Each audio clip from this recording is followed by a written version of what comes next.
Hello everyone, welcome to the Analyst by Vajiram and Ravi dated 7th July 2026, where we would try to comprehensively analyze 7 articles in 3 different sections, along with your daily mains answer writing program. In the analysis part, we will first have a comprehensive discussion with respect to the El Nino effect, which has the potential to reduce India's wind and hydropower generation output. Then in the second article, we will have a discussion with respect to the recent meeting in Guwahati, where the BRICS nation gave a call for stronger ties to curb drug trafficking. Then in the mains value addition section, we will have a look at some of the provisions of POCSO Act along with the data that can be used in mains answer writing. Finally, in the prelims pointer section, we will have a discussion with respect to 4 different articles from the special perspective of your UPSC prelims exam. Coming to the very first topic of today's discussion. Now, for decades, we knew that renewable energy was one of the strongest solutions to the climate change. But what happens when climate change itself starts affecting the renewable energy? Now, India has invested billions of dollars in wind turbines and hydropower dams for electricity generation and to move away from fossil fuels. But a single climatic phenomena like El Nino, it can reduce or weaken the monsoon winds, reduce the rainfall, lower the reservoir levels, and consequently reduce the electricity generation of India. Now, this introduces a new risk, which is called the climatic risk to renewable energy. Now, in this context, we will have a look at the first article, which is regarding how El Nino can dent India's wind and hydropower generation.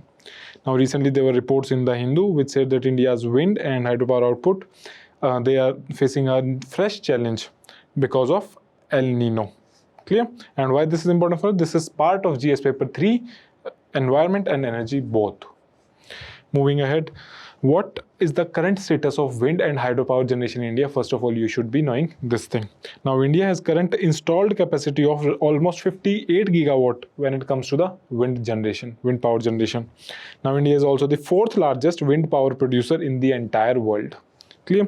We have a target of 100 gigawatt and ultimately 155 gigawatt by 2035 for wind power generation. That means we have to almost triple our capacity in the next 10 years. What are the major states which are producing wind energy? Gujarat, Tamil Nadu, Karnataka, Maharashtra and Rajasthan.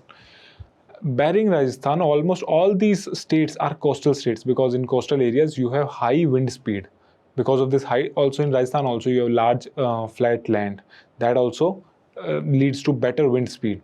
Now all these areas, the coastal areas, they have good wind speed which leads to better movement of wind turbines, which will generate higher electricity. That means that turbines work more efficiently when there is higher wind speed. Similarly, looking at the hydropower, the current installed capacity for large hydropower project, that means large dams. That means your large dams. That is around 51 gigawatt.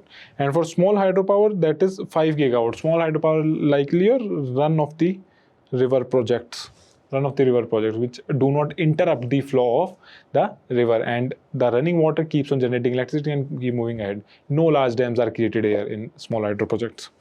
The final target is around 67 gigawatt by 2031-32 under the National Electricity Plan. Now the target for hydroelectric power generation is not as high if we look at your solar power and wind power. Why? Because hydropower generation takes a huge amount of investment. It has a lot of environmental impact also. So we require hydropower generation, but not as much as we require solar and wind power generation. Clear? Similarly, we are going aggressive on nuclear power generation also to diversify away from the fossil fuel based electricity generation. What are the major states which produce hydropower? You have mountainous Himalayan states like Himachal Pradesh, Uttarakhand, Arunachal Pradesh, Sikkim and Jammu Kashmir. Clear? Most of the Himalayan states. Now this is the renewable energy capacity of India. Within renewable, largely your 23-25% is electricity is produced by hydro. If you add another small hydro, it is 2.5%. Wind is roughly again 25%, close to 24-25%. Bioenergy is 5 to 6%, and your solar is having a majority share with 45% share within renewable.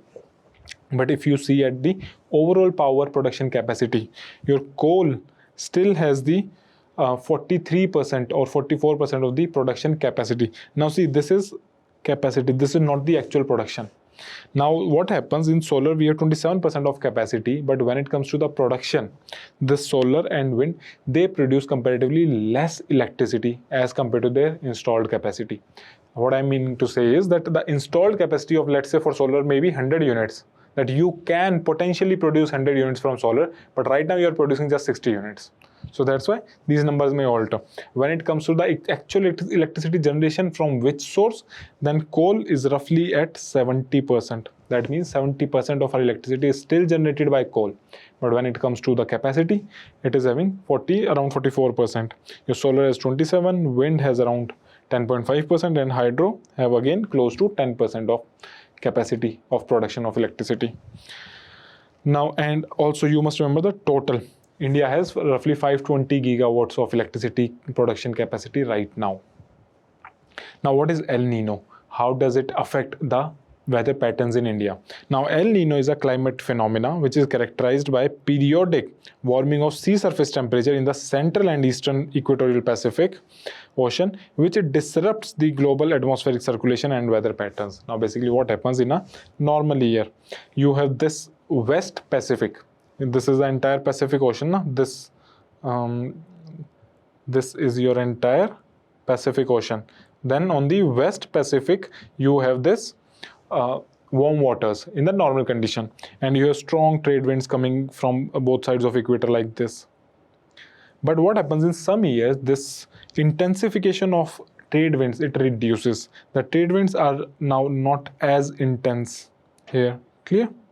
Trade winds are not as intense, because of which the warm water shifts equatorial eastwards toward this East Pacific. So now warm waters are in East and Central Pacific. Now we'll not go into the details of El Nino because it itself is a big geographic concept which might take 1 to 2 hours. So I'm telling you in brief what happens in El Nino. When this happens, the trade wind weakens, and this phenomena affects the Walker circulations of the entire globe. Now Walker circulation are different horizontal circulations happening in the globe. When this El Nino year comes, this El Nino happens after every 2 to 7 years. Earlier the cycle was somewhere around 8-9 years, but the cycle has now been reduced because of climate change. It occurs every 2 to 7 years. It weakens the normal trade winds, as I told you, and alters rainfall pattern across the globe. Now some areas witness high amount of rainfall, some areas witness suppressed rainfall because of this El Nino impact. So it leads to weak Indian monsoon, droughts and heat waves in India, and reduced river flow in India. Most of our rivers, they gain water from the monsoon rain, but when the monsoon rain weakens, the river will also carry less amount of water. Clear? The 2023-24 El Nino contributed to below normal rainfall in several parts of India. Clear? There is one more concept in geography you guys must be aware: Indian Ocean Dipole effect. Now Indian Ocean Dipole can also have negative and positive impact upon Indian monsoon. Some years what happens, the El Nino negative impact is you can say complemented by positive effect of IOD, and it cancels out normal rainfall is there. But sometimes when the negative effect of El Nino and negative effect of IOD both collides together, that creates severe drought problems in India. Right now this year we do not have major problems regarding Indian Ocean Dipole effect. We just have a strong El Nino this year, because of which we are having subdued rainfall in monsoon period this time. Now how does this El Nino affect renewable energy? What will be the impact of wind power? See, the weakened season wind circulations will be there, and they will reduce the wind speed, results in lower electricity generation from the wind turbines. This is fairly simple. There, Tamil Nadu and Gujarat, they are the largest wind producing states. They can witness lower wind generation during strong El Nino years. In El Nino years, these states have slower winds, which will affect the efficiency of the wind turbines. Then similarly, the impact on hydropower, you have weak monsoon, reduced river discharge, which will lead to lower reservoir levels. That means whatever dams have been created, they will not fill right up to the top. If they are not filled right up to the top, how will they produce enough hydroelectric power? If they are only filled half, they'll empty quickly. Clear? Results in reduced hydropower generation. Hydropower stations in Himachal Pradesh and Uttarakhand experience lower water availability during deficient monsoon. Then increased dependence on coal. When our renewable capacity is reduced, it is subdued, what we will do? Right now, what is happening? We are producing more through coal. We are depending more on fossil fuel. It not only leads to pollution, it also impacts our fiscal resources of the country. Now, lower renewable generation must be compensated. During weak monsoon years, coal-fired power plants increase electricity generation to maintain the grid stability. Grid requires electricity from somewhere. If the renewable sources are not capable of providing enough electricity, they will take it from the coal-fired power plants. And this will be a threat to India's energy security. And there will be delay in India's net zero pathway. Tell me in the comment section, what is the target of India? When, till what year we are trying to achieve net zero status under the Paris Agreement or intended nationally determined contributions? Every one of you quickly tell in the comment section. Now, what are the other effects of El Nino in India? What are the multi-dimensional impacts of El Nino in India in different sections? There is impact on agriculture and food security. There is monsoon suppression. 55% of our farmers, they are directly dependent upon agriculture, and majority of them also depend upon rain-fed agriculture. That means they do not have the sources to irrigate their farm. They depend upon the rainfall to basically for the better harvest in their farm. So there might be erratic rainfall, crop failures, delay in sowing, and dip in production of rice and pulses, which might hamper the entire food security of the country. Clear? Then comes the macroeconomic and fiscal impact. There will be rural income dip. Now, when the agriculture is suppressed, the income for the rural people will also be suppressed. Entire rural consumption will come down. Subdued consumption, for example, your two-wheelers, tractors, all these consumption will come down. You have food inflation. When the availability supply is less, the demand is still same, the prices will rise.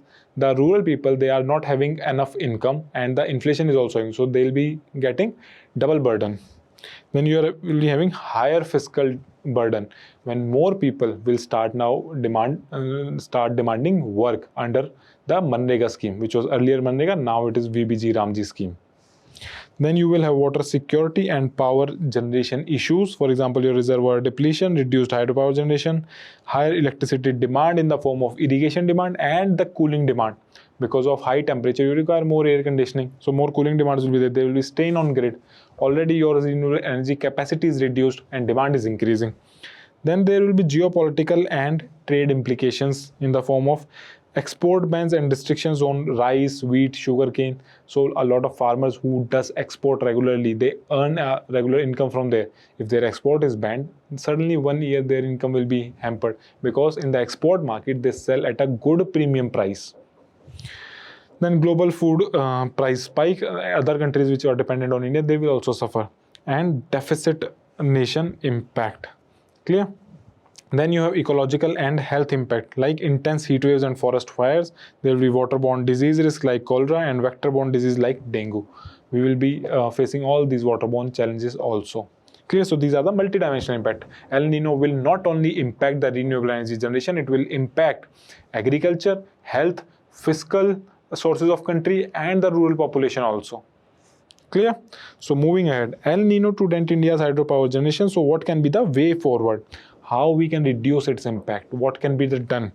First is diversify renewable energy mix, which we are already doing, and further it needs to be done instead of depending excessively on one source. For example, earlier we were dependent more upon hydro and wind generation, but right now how government is diversifying? We are more focused on solar, we are more focused on bioenergy, we have more focus on nuclear. The Shanti Act, the National Nuclear Mission, where again we have a target of 100 gigawatts of electricity generation through small nuclear power plants. Right now, nuclear is generating just 8 gigawatt, 8 to 9. So we will be going almost tenfold electricity generation from nuclear. So we are diversifying our energy mix. Invest in energy storage, the best battery energy storage system. So that means whenever you will be having excess capacity, at that time you can store electricity in the batteries, and when you will be facing deficit, at that time you can use that energy from the batteries. Exactly how your phones work. Clear? So this can be done for electricity grid also. Right now what is happening? We do not have a lot of best storage systems, the battery energy storage system. So at the noon time, we produce a lot of electricity because of solar energy. But what happens in the night time? That energy in the noon gets wasted sometime. We do not have enough avenues to utilize it. In night time, we do not have the enough capacity to produce electricity. So if we have best battery energy storage system, we can produce extra in noon, store it, and release it during the night time. Clear? And this is also the reason why a lot of solar plants are lying empty, because overcapacity has been generated in India. We are not able to utilize all of them at one go. Then expand pumped storage projects. One more utilization of this higher electricity generation in noon can be done through this pumped storage projects of hydropower. How this can be done? Use surplus solar power during the day and release the stored energy during peak demand. Now this is the diagram regarding your pumped hydropower generation. Now what happens? The first step is that renewable energy is stored. Excess energy generated through solar or wind is used to pump the pumping system. The electricity is generated in the noon, it is used to run the pumps. Now what pump does? It takes water from this lower reservoir to the upper reservoir. Now upper reservoir has water. Then what happens? Then suddenly water is pumped uphill. We have seen during the times of low electricity demand, electricity, basically whenever extra electricity is generated, it is used by pump to send water upwards in the upper reservoir. Then water is stored here. The water stays in the upper reservoir, storing potential energy until it is needed. And then water flows down, and when electricity demand is high, the stored water is released from upper reservoir to lower and flowing down back to the lower through the turbines. When this water flows down, it goes through these turbines which generate the electricity. Clear? And electricity is generated as the water flows downward through turbines. So we are using excess solar energy to run pumps which sends water upwards. When we require this electricity, water runs down through the turbines, creating again electricity. So we are not putting in any electricity from fossil fuels. All renewable energy process is happening here. Clear? So this can be one of the solutions. Then comes your improving climate forecasting. The IMD, Indian Meteorological Department, its seasonal forecast for energy planning can be used. Clear? If we knew that in future we will be facing shortage of wind and your hydropower generation, we can plan things according to it as per the IMD forecast. So forecast has to be pinpoint accurate. Then strengthen the national grid. Example, green energy corridors have to be created where small microgrids have to be created which can quickly distribute the power to different areas, and promote climate resilient energy planning. For example, the renewable expansion should incorporate climate risk assessment before project development. These type of climate induced risk for renewable projects has to be assessed in future. For example, they can be part of EIA. Whenever we'll be developing a large project, their environment impact assessment can include these type of risk also, whether that project will be feasible or not. Fine. So that was from this topic. Now make sure you write this question. Climate variabilities is emerging as a major challenge to the India's renewable energy transition. Discuss in the context of El Nino and its impact on wind and hydropower generation. Coming to the second topic. Drug trafficking is often seen as a small crime involving drug addicts and smugglers, but it is far more dangerous. Drug trafficking finances terrorism, it fuels insurgency, it promotes organized crime, it destroys families, and it affects the entire economy and country. Now, India lies in the crossroads of Golden Crescent and Golden Triangle. This geographical reality has made India not just a transit hub, but also the big consumer market of drugs. Combating drug trafficking is not only the responsibility of police. It requires a coordinated action now, which includes diplomacy, border management, your financial intelligence, entire public health, along with the use of technology.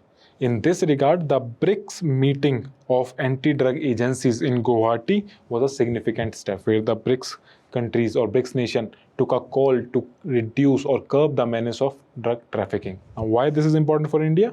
This is part of GS paper 3, internal security and organized crimes, and it is also useful for us in GS paper 2, international relations. Clear? So what is drug trafficking? It refers to the illegal cultivation, manufacturing, transport, distribution and sale of narcotic drugs and psychotropic substances across or within the country. So any kind of synthetic or natural drug, if somebody is producing, selling or keeping that, it is part of drug trafficking. Now major categories of drugs are included here are heroin, cocaine, cannabis, methamphetamine, which is in short called meth. Then you have other synthetic drugs and pharmaceutical drug abuse. A lot of guys, they drink an entire bottle of cough syrup in one go. That is also used as a drug. So these are your different types of drugs. Now where India lies geographically at the crossroads of this Golden crescent and golden triangle.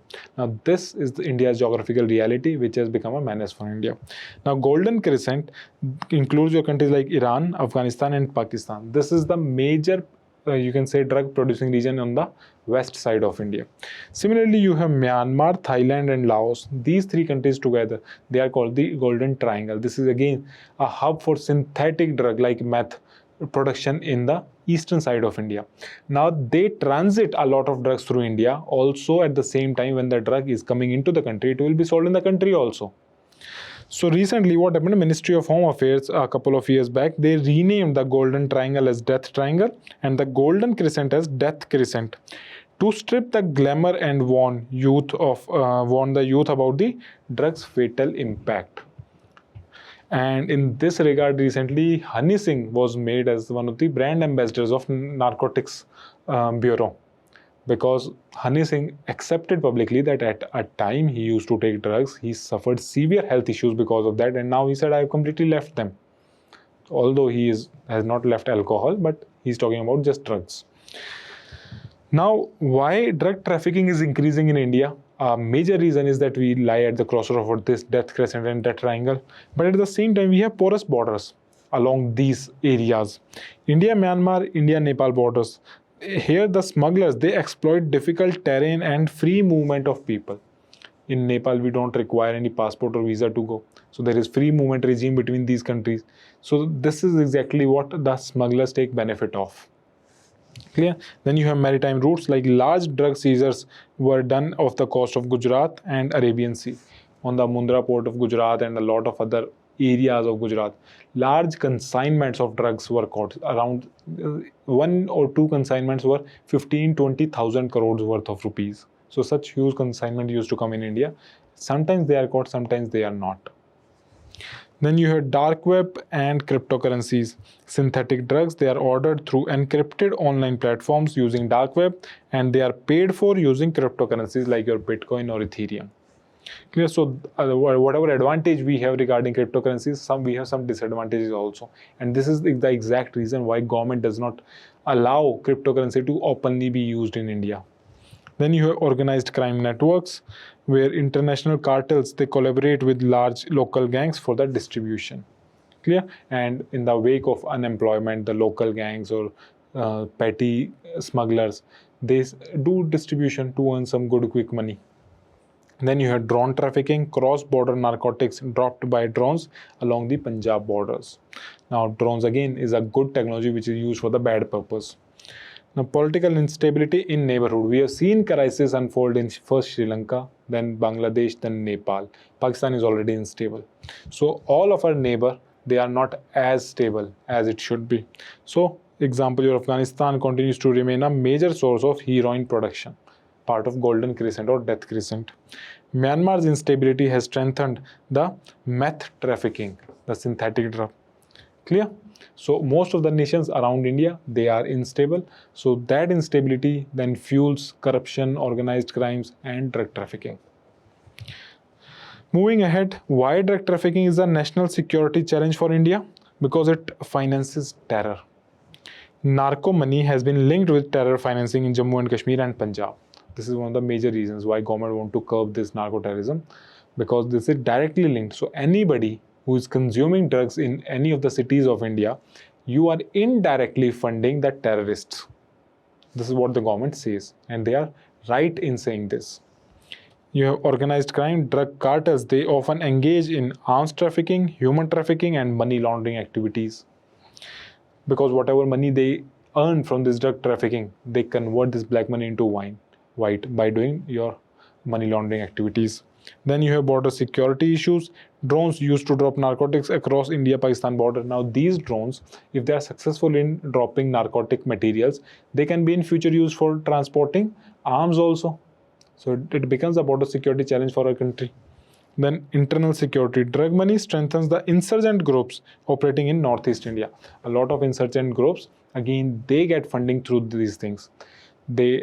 You can say either they import or they produce a lot of narco materials. Again, they sell it throughout the country, and whatever money they get, they use it against the government as insurgent activities.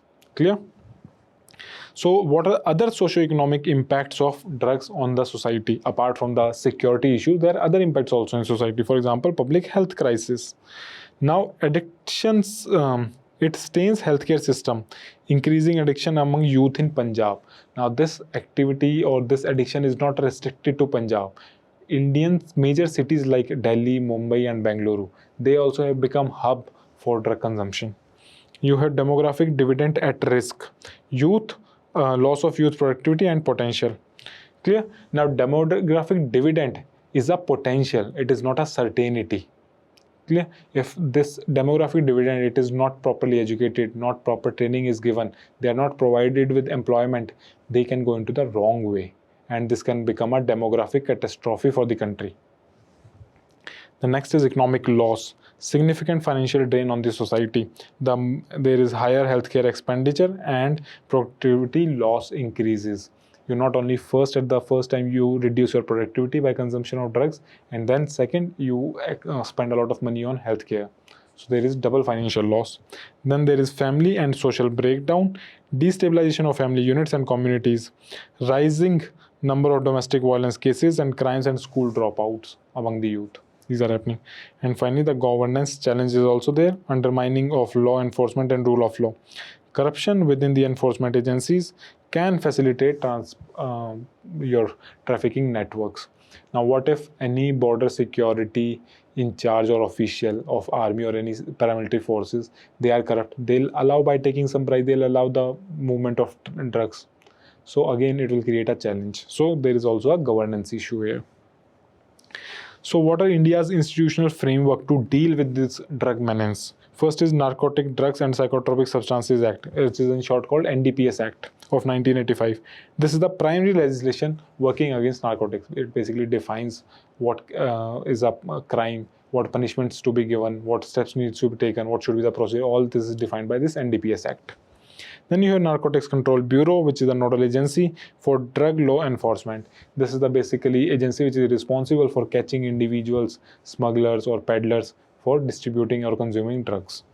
Then you have NCORD, your Narcotics Coordination Center, where the purpose is inter-agency coordination between different agencies, the police, the Narcotics Crime Bureau, the CBI, the CID, other anti-terror agencies, all this, they coordinate in NCORD and CORD. Then Nidan database. Now Nidan database is a centralized database for narcotics offenses. Clear? And then you have Nasha Mukt Bharat Abhiyan. This Nasha Mukt Bharat Abhiyan is a demand reduction through awareness and rehabilitation. Clear? So just to make the country the Nasha Mukt Bharat. So awareness campaigns are being generated, rehabilitation centers are being created where the youth who are addicted to these drugs, they are sent to the rehabilitation center so that they can improve with time. Then comes the BRICS. What is the role of BRICS in all this? Why BRICS nations, they in a meeting talked about controlling drug menace? First of all, we'll have a look at the BRICS. BRICS is also an important institution for India. It was formed in 2009, where South Africa joined in the next year, forming the complete BRICS. Now BRICS stand for Brazil, Russia, India, China, and when the South Africa joined, it became from BRIC to it became BRICS. Clear? The nature is intergovernmental grouping for major emerging economies. Now, none of these are developed economies. So for some part, you can say Russia is close to developed, but mostly these are emerging economies. This is not a treaty-based organization. Objective is to promote cooperation in economic growth, trade, finance, technology, health, and global governance reforms. Now, this BRICS is also thinks itself as a representative of Global South. So they raise the Global South voice through their summits, through their meetings in the United Nations. They call for the United Nations reforms through BRICS. The chairmanship, it rotates annually among the member countries. So some year one country, next year it keeps on rotating. There is no permanent headquarter or secretariat of BRICS. Whichever country is the chairman, they host its summit. Then what are the major institutions of BRICS? Your New Development Bank, which is headquartered in Shanghai.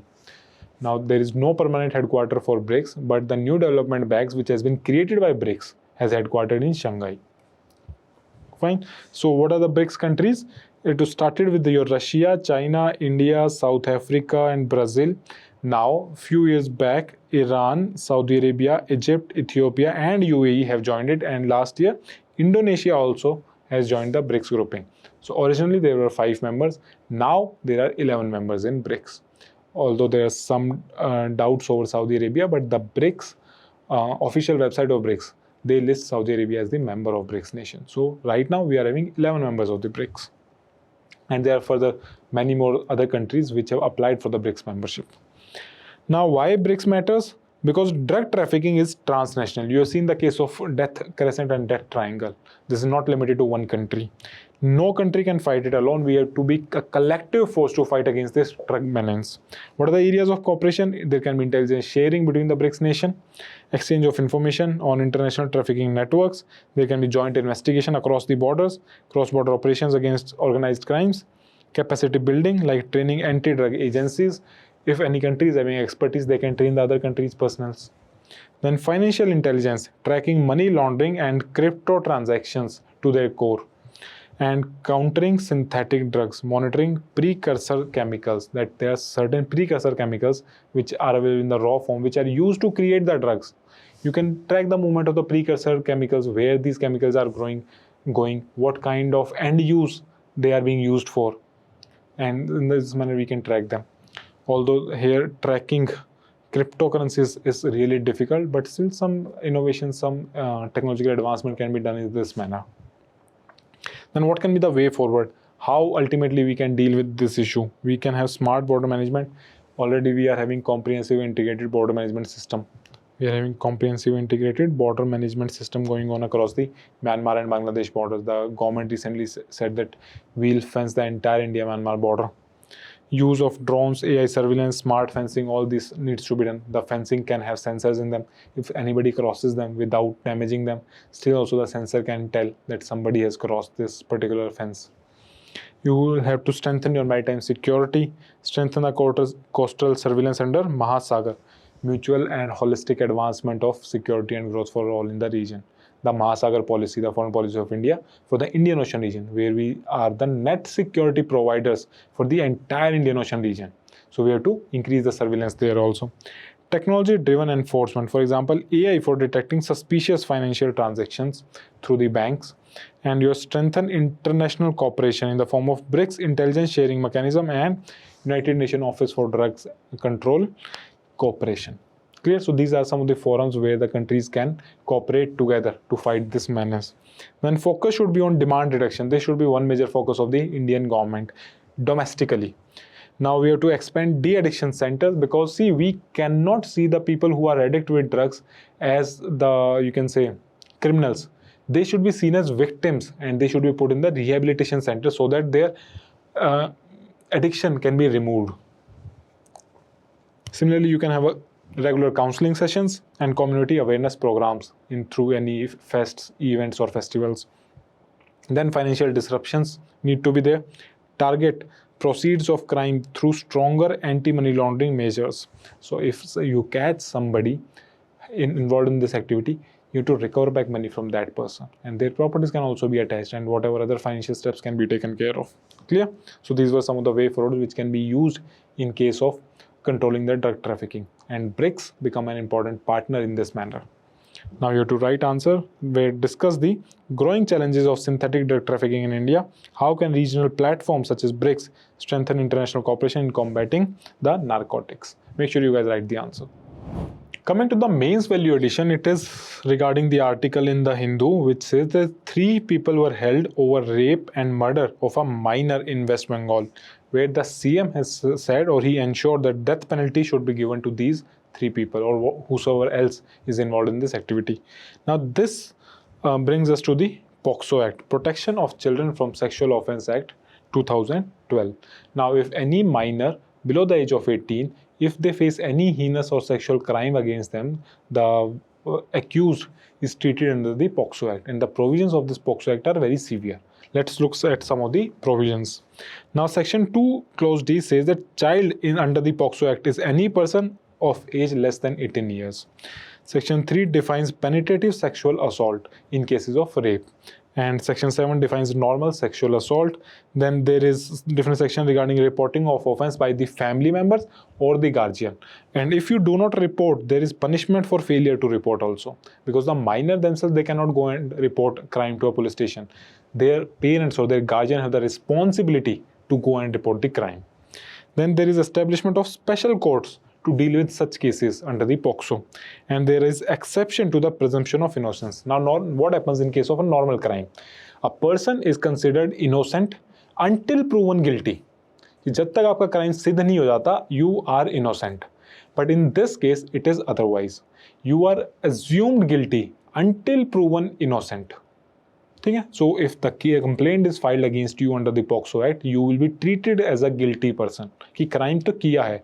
The responsibility lies upon you now to show that you are not guilty, to provide evidence. Clear? So POCSO Amendment Act 2019, it laid down death penalty for any kind of violence again under this act. What are the real life considerations for court for deciding bail under the POCSO Act? The age of the minor victim. The lower the age of the child against which crime has been done, the severeness of the crime increases. The age of the accused. The older the accused, the more heinous the offense which is alleged. That means if the difference between the child and the accused, it is increasing, the crime becomes more severe. That you are doing crime with a small baby, that becomes very severe. Then familial relationship. The closer such relationship, the more odious the offense is. That means if it is done by a close family member, it is considered much serious offense. Fine. And despite this special court, there are certain cases piling up in different states. For example, in UP, there are 67,000 cases piling up in UP under the POCSO Act. Despite special court, the entire purpose of creating the special court was कि जल्दी case का निपटारा होगा. The case will be dismissed quickly. But these are not happening. In Maharashtra, you have 33,000, 22,000 in West Bengal, 11,000 in Odisha. Now this one case has been added to these 22,000.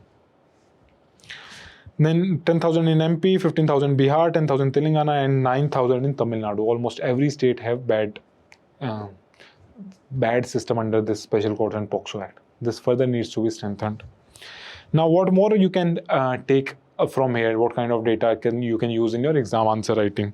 Now, NCRB, National Crime Records Bureau, their data for 2023, it says that there is 9.2% increase in crimes against children.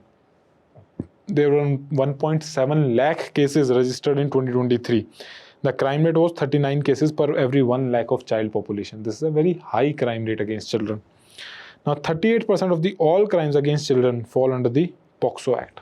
Some crimes were outside the POCSO Act also.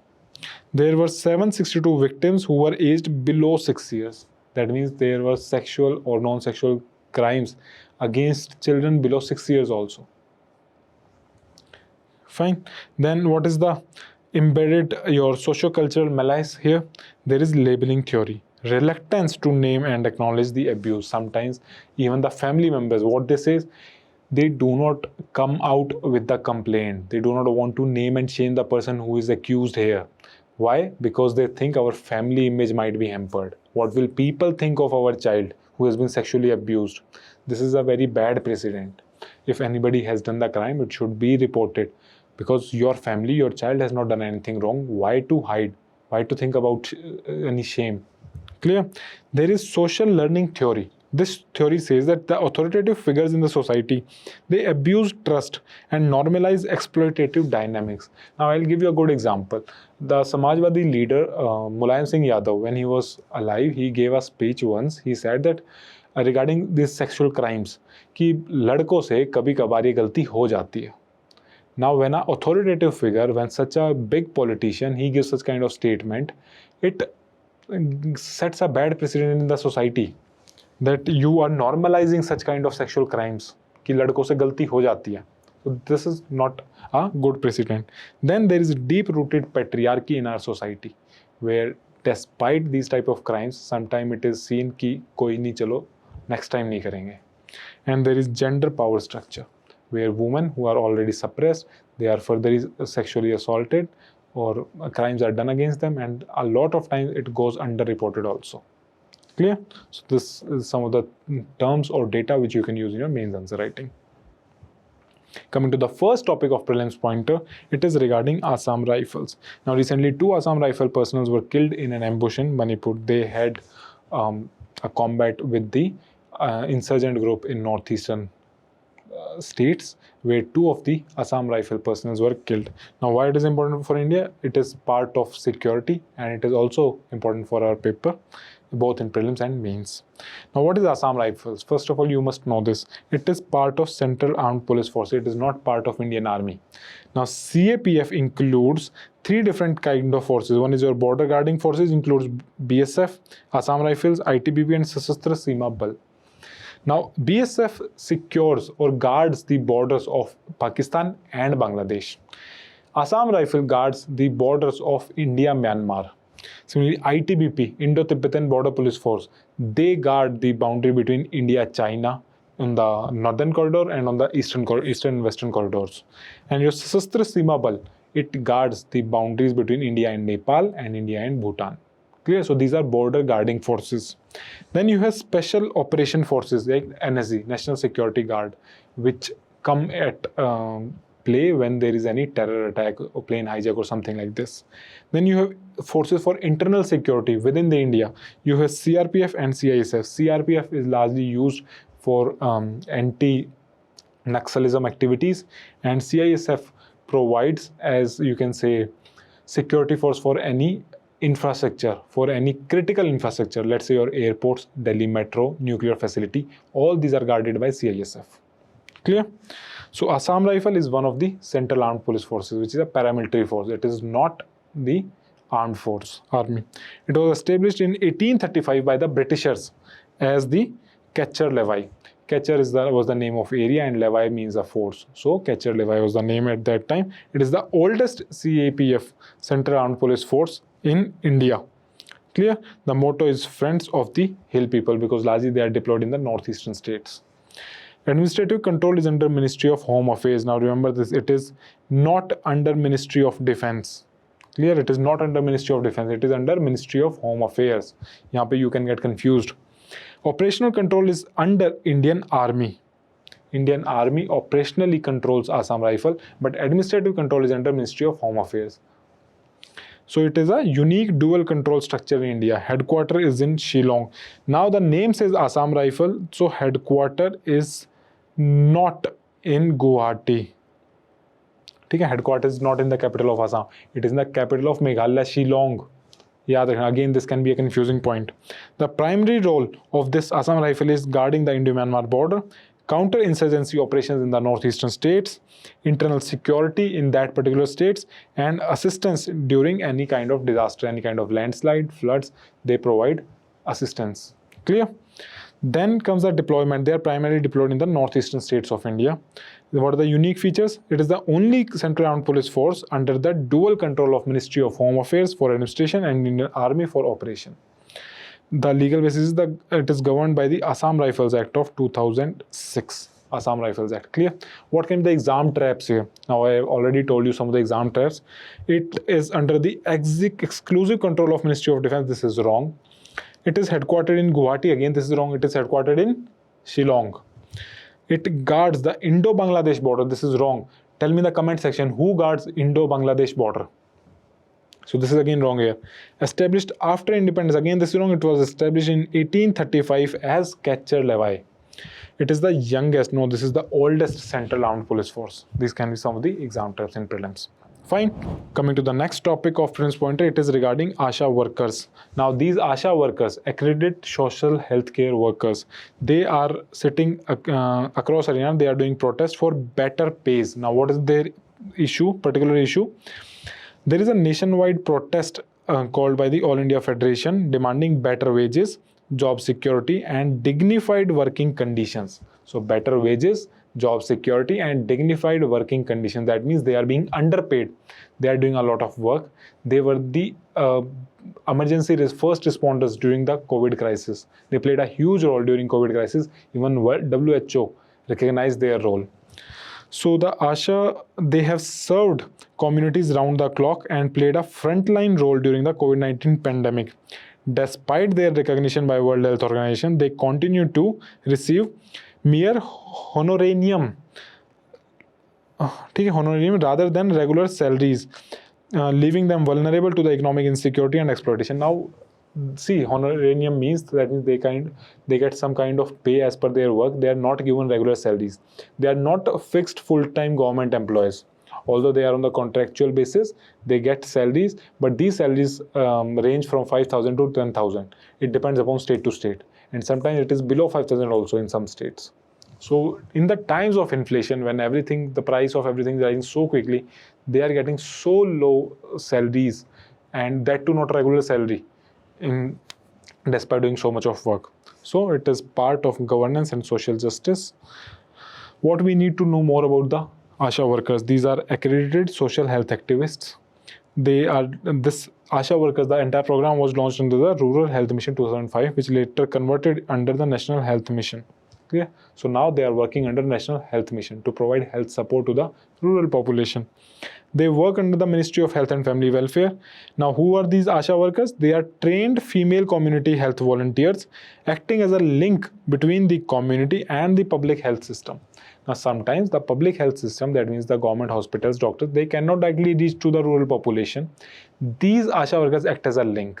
They bridge the gap between population and the government infrastructure. How? First, we'll see the selection criteria. They must be the resident of that particular village where they are working. They preferably be between 25 to 45 years of age. This is not the strict criteria, but they are preferred in the younger age. They should be educated up to class 8. Again, this is a preferable condition. Or if anybody is literate but not well educated, still they can be selected. And proper training are given to these workers. Now, generally, one ASHA worker per 1,000 population is there, or per rehabilitation of tribal people. This is the largely the coverage which government tries to create, that for every 1,000 people there should be one ASHA worker. Now, what are their key functions? Maternal and child health care. They take care of the both mother and child, the newly pregnant mother, the newborn child. They take care of their health. Immunization, mobilization. Basically, they motivate, they bring immunization to households, to children. If any child is left for any you can say immunization, for any vaccination, injection, they bring to the notice of government agencies and to that family that your child requires these immunizations. Family planning, counseling, nutritional awareness. You are already aware that more than 50% of women in India are anemic. They have low iron in their body, facing iron deficiency.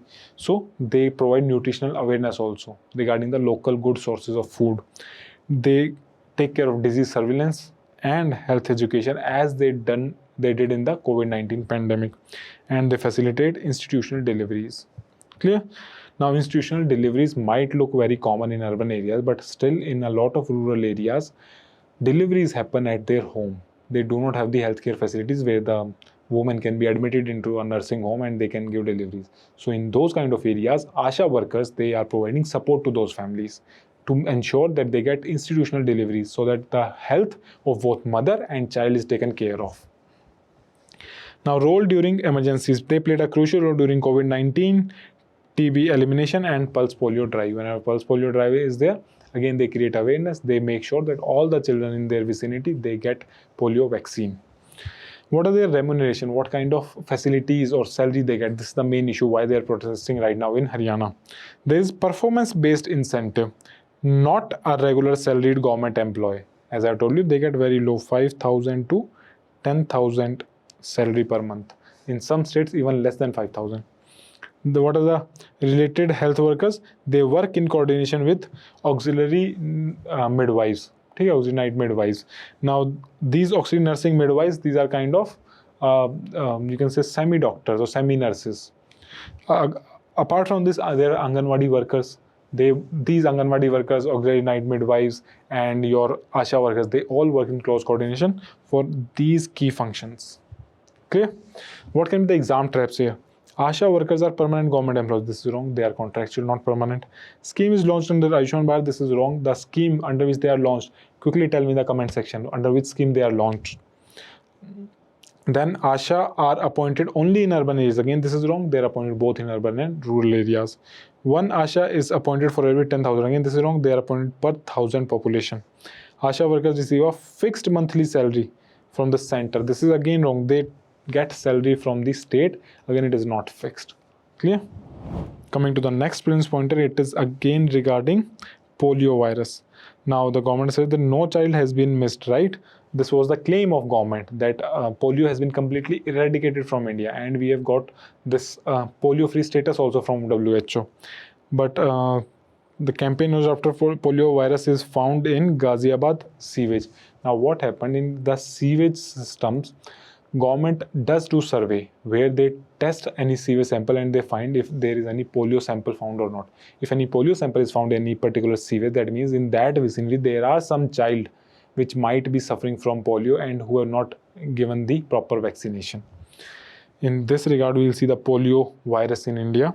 Now, polio, which is also called poliomyelitis, is a highly infectious viral disease caused by a virus that primarily affects the nervous system, leading to paralysis or even death.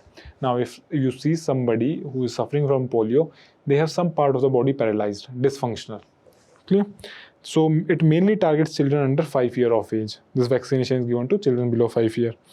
This virus belongs to the family Picornaviridae.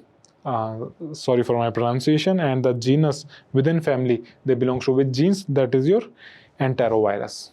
Clear? The transmissions happen either through fecal oral route, that is contaminated food and water. They can be contaminated by affected fecal material of humans, or occasionally it happens through oral transmission. Clear? Oral transmission through food or any liquid fluid of the body by kissing or something else. What are the different types of polio virus? One is wild polio virus 1, that is still exists globally. Then you have wild polio virus 2 and 3, which is eradicated in 2015 and 19 through the entire world.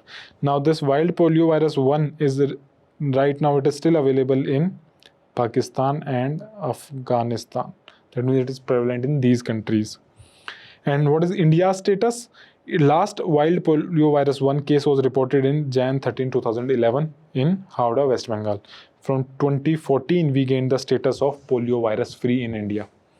Now this polio virus, again, all these details have been given. A decade of polio free India. Do Boond Zindagi Ki was the campaign. Mostly you would have seen Amitabh Bachchan doing this campaign, ki Do Boond Zindagi Ki, for polio virus. India was declared as polio free by WHO on March 27, 2014. Last case of polio is seen in Howrah, West Bengal, children under 5 mostly at risk. All these things we largely know about this. But 188 polio cases were recorded between January 1 and October 2025. So 188 cases in a year compared to 562 cases previously. So some cases are still prevalent in India, but they are not the, you can say, wild polio virus 1 cases. Now, Afghanistan and Pakistan, as I have told you, they already have wild polio virus cases found in their country. Apart from this, India, certainly I have told you that India became polio free in 2014. Endemic countries, Pakistan, Afghanistan, I have already told you. Vaccine use, there is oral polio vaccine. What is oral polio vaccine? The do boond, the 2 drops which somebody gets, that is oral polio vaccine. They include live attenuated vaccine. That means the live polio virus is there which goes into the body, but this is weakened. Live but weakened. That means it is not as strong to affect your body. This weakened live polio virus goes into the body. It creates antibodies into the body. So whenever polio from outside now will attack your body, you have antibodies to counter that polio virus. Second type is inactivated polio virus, which uses killed virus vaccine. Then this is given through injections. Clear? So these are 2 forms: oral polio vaccine and your inactivated polio vaccine through injections. Then Pulse Polio program was launched in 1995 to immunize all children below the age of 5 years, and this goes on till date. Preventive steps are taken by giving 2 drops of polio to all children so that the problem does not resurface. What was the recent concern? India remains wild polio free, but occasional vaccine-derived polio virus detection requires surveillance. That some form of small virus strains, polio virus strain, can still be found. For that, the government keeps surveillance. Right now, whenever this news came up in Gaziabad, this happening, a lot of health workers like ASHA workers or other, they went door to door to give polio vaccine to all the children in their area. 12 different colonies in Gaziabad were identified from where the garbage source could have come, and all those areas were now again vaccinated. All the children below the age of 5, they were given polio vaccines. Clear? What can be the exam traps? India was declared polio free in 2011. It is wrong. 2014 we were declared polio free. 2011 was the last case. India is still endemic for wild polio virus. This is wrong. We are not. Wild polio virus 2 is still circulating as a wild virus. This is again wrong. Wild polio virus 2 and 3 are completely eradicated through the world. Oral polio vaccine contains inactivated killed virus. This is wrong. Oral polio vaccines has live attenuated or live weakened virus. Detection of vaccine-derived polio virus means India loses its polio-free status. Now this is wrong. India still maintains its polio-free status when the cases are very small, very minute. The polio-free status, or for any disease, the free status still remains there. It is not as if ki ek case mein mila to your status will be gone. It is still there. Coming to the last topic of today's prelims pointer, it is regarding the removal of movie Satluj, which was recently released on Z5 OTT platform after government side security risk. Now under the IT rules, it has been done. So why it is important for us? It is part of governance and security. Now what happened? Now OTT content is not regulated by Central Board of Film Certification. Now this film for 3 years was trying to get released into the movie theaters, but the Central Board of Film Certification, CBFC, they denied certificate to this film. The CBFC said that you require more than 100 cuts in your movie, only then you can release this movie into the theaters. But the producers or director, they might not have agreed to these cuts, and they thought we'll release on the OTT, because in OTT you do not have CBFC certification, you can release in the raw form. Now these OTT, they are covered under the IT rules of 2021. Now this movie Satluj, after receiving a notice from Ministry of Information and Broadcasting citing security issues and obligations from the IT rules 2021, this movie has been removed. All these IT rules, they are managed by Ministry of Information and Broadcasting. The film, which was stuck with the Central Board of Film Certification for 3 years, was released uncut on Z5 on Friday, and within 48 hours, the movie has been removed from the platform. Although it is available in some pirated form, in some website where with the use of VPN you can watch, but I'll not promote. The film is based on the life of a Punjab-based human rights activist Jaswant Singh Kalra, who disappeared in 1990. Basically, ये movie है किस चीज़ के लिए? There was a, I think he was a bank employee, I'm not sure. Jaswant Singh Kalra. He became a activist, human rights activist around 1990s, where because of insurgent activities in Punjab at that time, the Punjab police was given too much of powers in their hand. Some police personnel at that time, they misused that power to do extrajudicial killing. So they did rough estimates suggest that 2,000 to 3,000 unclaimed bodies were buried, or you can say burnt there under the extrajudicial killing, or you can say the encounters were done at that time. So this person, Jaswant Singh Kalra, he raised the voice against this thing, and one day he was abducted from his home and he was also encountered as per allegations. And this was seen later on. I think a lot of police personnel, they were also given death sentence by the police later on. Clear? Here this in 2005, 4 Punjab police personnel were convicted for his abduction and murder and sentenced to 7 years in prison. And 2 years later, the Punjab and Haryana High Court, they enhanced their sentence to life imprisonment. So this was the case, and this movie was a kind of biography of Jaswant Singh Kalra. Now, what we have to remember with regarding to the prelims exam is the regulation of OTT platforms in India, how they are regulated. OTT means over the top platforms like your Netflix, Amazon Prime, Z5, Hotstar, and all this.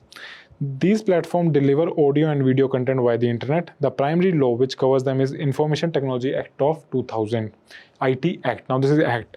What are the key rules? The rules are IT Intermediary Guidelines and Digital Media Ethics Rules of 2021. Now these are rules. IT Act of 2000 is the primary legislation, and the rules are IT Rules of 2021.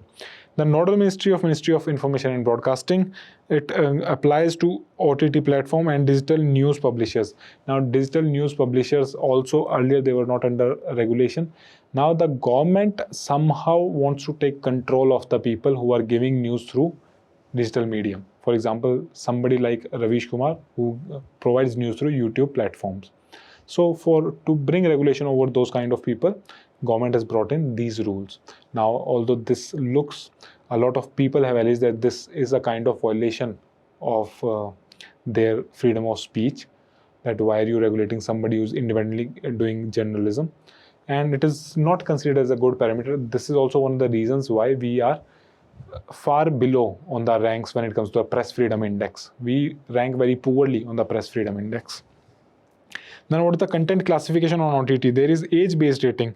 U stands for suitable for all category of people. Then you have U or adult, UA 7 plus, UA 13 plus, UA 16 plus.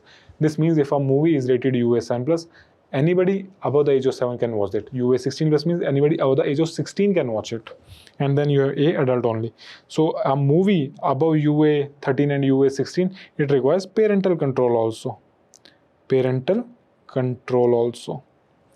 That means you can watch these movies, but under the guidance of your parents. साथ बैठ के देखो. So what are the different regulations regarding OTT and cinema? It is regulatory bodies under the Ministry of Information and Broadcasting under IT rules. This cinema is regulated by Central Board of Film Certification. There is no pre-screening in OTT. Directly it is released on the OTT platform, and there is mandatory pre-certification required. Complaint redressal. 3-tier governance system is there for complaint redressal in OTT, which we will see subsequently. And here CBFC appeal via revising committee. The committee which revisits the appeal of any filmmaker. There are penalties like takedown orders or warnings. Now Diljit Dosanjh, who's actor of this movie, he also said recently in an Instagram reel where he said, I was aware of these things. It is not a surprise to me that the movie has been taken down. So he said he was aware that this could happen. And here, in case of cinema, denial or revision of certificate can happen. Then what are the other things? There is code of ethics within this IT rules. OTT platform must follow the code of ethics prescribed under the 2021 IT rules. These code of ethics says that you have to yourself take the responsibility that you do not put any false or any such kind of material over the internet which might cause harm to the society. So this is the role of code of ethics. What are the important distinction between OTT and this cinema? OTT platforms are self-classified. There is no pre-certification by the CBFC. The recent development like the government has proposed strengthening the content regulation through the Broadcasting Service Regulation Bill, which is yet to become a law.